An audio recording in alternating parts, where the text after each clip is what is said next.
bill requires the minister to act on a clear recommendation of the e-Safety Commissioner to implement a trial of age assurance technology to protect children from dangerous online content, particularly pornography. Age assurance is a similar concept to age verification. Now, the bill would require the Minister for Communications to implement a trial of age assurance technology precisely as recommended by the e-Safety Commissioner and report to the Parliament on its progress every 6 months. It's a sensible approach and it exactly mirrors what the government's own e-Safety Commissioner recommended. So what this would do is actually require pornography sites to ensure that people who are under 18 do not access their content. And there's a long background to this, Deputy Speaker. There was a bipartisan parliamentary inquiry chaired by the member for Fisher back in 2020 called Protecting the Age of Innocence that called for this to happen. In 2021, the Coalition asked the e-Safety Commissioner to conduct a review into this very serious issue of protecting kids online. And after a 2-year process, the e-Safety Commissioner came back to the government in March and said, develop, implement and evaluate a pilot before seeking to prescribe and mandate age assurance technologies for access to online pornography. Very, very clear recommendation, all about protecting kids. The government waited 5 months after receiving that recommendation, 5 months, Deputy Speaker, and then what did the Minister for Communications do at the end of the 5 months? Said, no, we're not going to do it. We're going to reject the recommendation from our own expert who has spent 2 years looking into this absolutely crucial and fundamental issue.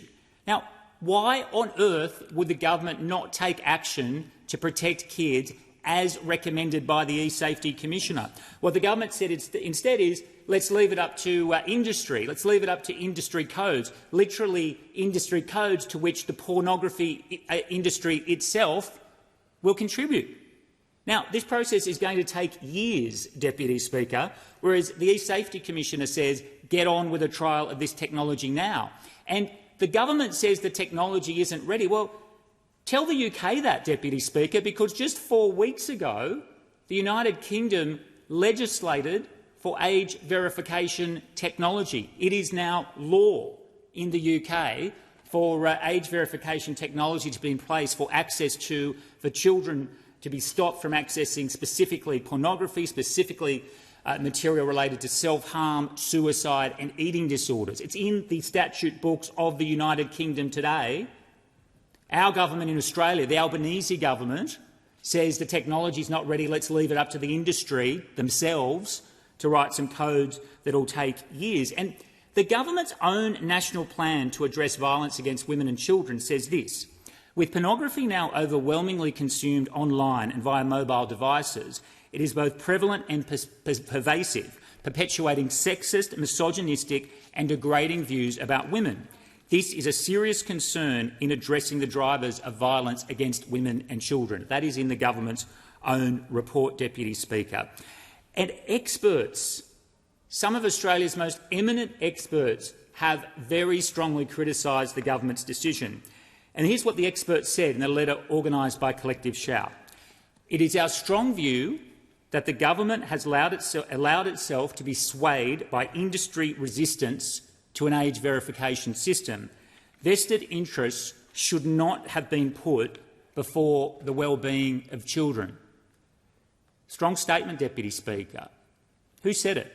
Well, 49 people signed that letter, including Robert Fitzgerald, the former Royal Commissioner into Child Sexual Abuse, author Maggie Dent, Alison Gill, the CEO of Bravehearts, the Daniel Morecambe Foundation, Chanel Contos of Teach Us Consent, Grace Tame of the Grace Tame Foundation, author Madonna King, author Steve Bidoff, and Anna Bowden, the CEO of the International Centre for Missing and Exploited Children. They all signed that letter, Deputy Speaker. And what did Anne Hollands say? Now, Anne Hollands is the National Children's Commissioner, specifically charged with looking after the interests of Australian children. Now, what did Ms Hollands say? in relation to the government's decision not to implement this very clear recommendation of the E-Safety Commissioner. This is what Anne Holland said. If child wellbeing was a national priority, we would act on E-Safety's plan to trial ways to protect young kids from online porn. This would help to reduce child sex abuse, youth crime, domestic and family violence. That's what the National Children's Commissioner said. So, condemnation by dozens and dozens of experts. You know who did welcome this decision by the Minister for Communications and the Albanese government? Not child safety experts, certainly not Bravehearts or the Daniel Morecambe Foundation or the former Royal Commissioner into Child Sexual Abuse. They didn't welcome it at all. Exact opposite. You know who welcomed it? The Eros Foundation. The Eros Foundation, which speaks on behalf of the pornography industry, which we know is responsible for so much damaging and degrading material that is being consumed by Australian children every day. The Eros Foundation welcomed Minister Rowland's decision, but dozens of our top child safety experts condemned it. Something is very, very wrong here, Deputy Speaker. And where is the Prime Minister in this? Does the Prime Minister know the decision that his minister has made? Well, you'd hope so. He's the Prime Minister. So if he knows about it, that means he must support it. And how can the Prime Minister support such an appalling decision which has been so roundly condemned by experts? Now, the basic question is, what on earth is going on here, Deputy Speaker? The parliament should support this bill, because what this bill does is it forces the minister to take action. The minister, for whatever reason, hasn't wanted to take action. This bill says you have to, like it or not. You've got to get on with it. You've got to do what the E-Safety Commissioner wants you to do and what all of these very eminent experts want you to do, and conduct this very important technology trial. So that's why this bill should be supported. It's incredibly important, Deputy Speaker. This is one of the defining issues of our era, the way we respond to issues of child safety online, and I strongly commend this bill to the House. Now, I have a little time which I want to cede to the member for Fisher, Deputy Speaker, who was the chair of the original inquiry that started this whole process in 2020. Support this private members' bill which is being raised, and just comment on your leadership in that committee as a member of that committee, Mr Deputy Speaker, and the leadership of the member for Newcastle, who was my deputy chair during that inquiry. Our committee spoke as one. Age verification needs to be introduced into Australia. There is absolutely no justification in Australia to allow big porn to be impacting upon the lives of young people in Australia today. I know you support it, Mr Deputy Speaker. I know the member for Newcastle supports it. In fact, every member on that committee supported the introduction of age verification.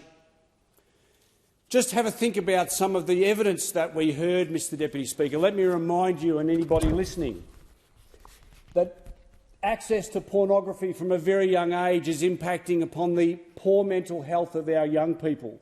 It's furthering sexism and objectification of women in our community. It's causing sexual aggression and violence.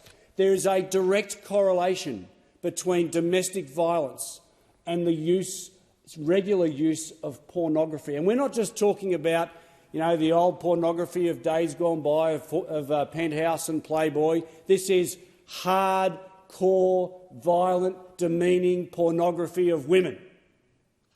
It is inexplicable why this government is turning its back on young Australians.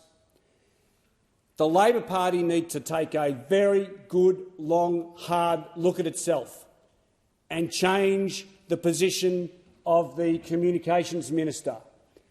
Lives are at stake, the lives and well-being particularly of our young people, not just boys, but boys and girls who are growing up with a very, very strange and twisted concept of what is normal sexuality, and I compliment the member for Banks for this bill.